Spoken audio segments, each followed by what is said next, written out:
Zach cold. If true, his brother, a high-level CIA operative, would have something worth getting after. "Bullshit, sir," Zach responded, testing the commander. They had been standing in his sparsely furnished command office on Bagram Air Base. "Wouldn't bullshit you about Matt. Someone needs to get up there, and that someone needs to leave something behind." Zach had stared at Rampart for a long while, and then said, "If Matt's pushing this thing, then that someone will be me." It amazed Zach that over 9 years after the 9/11 attacks, nearly 70,000 United States and NATO troops continued to fight now resurgent Taliban and al-Qaeda movements along the Afghanistan and Pakistan border. Colonel Garrett was not part of that blend of conventional soldiers conducting combat operations and reconstruction missions. He and his men were not supposed to exist.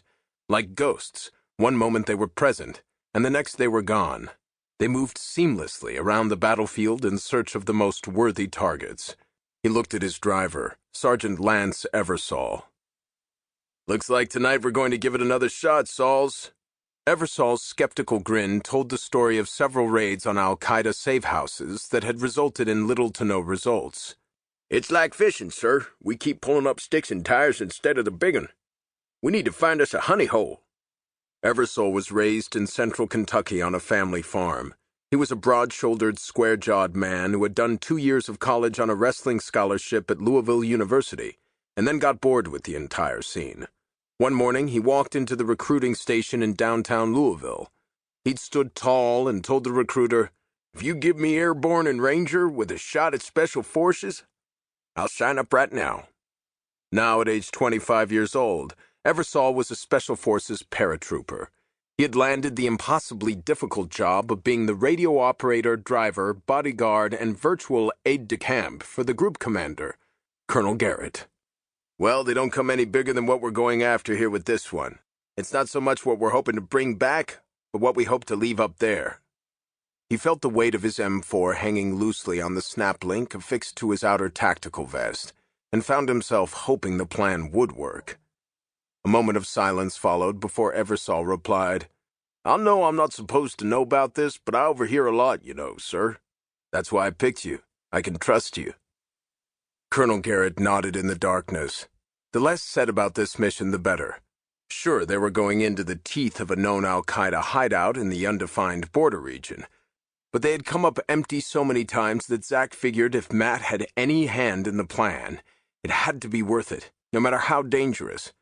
Garrett watched his driver, Sergeant Eversole, scan the horizon, M4 carbine at the ready. He saw him spit some tobacco juice into the snow beneath their feet and say, "No issues there, sir."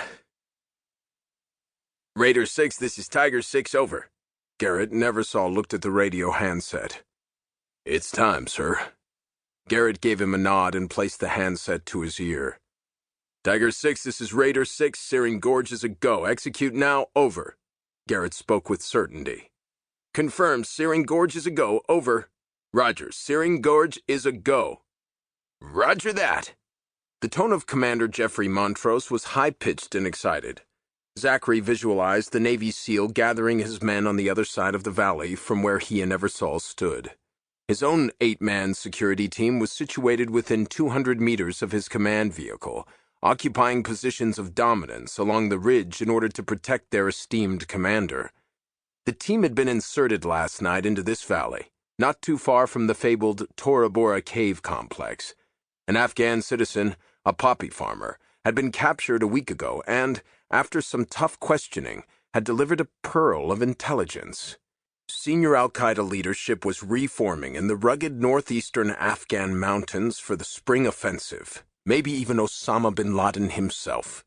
Garrett knew that Rampart had been waiting for a twofer, conducting the Searing Gorge mission and also kill or capture some senior al-Qaeda leadership.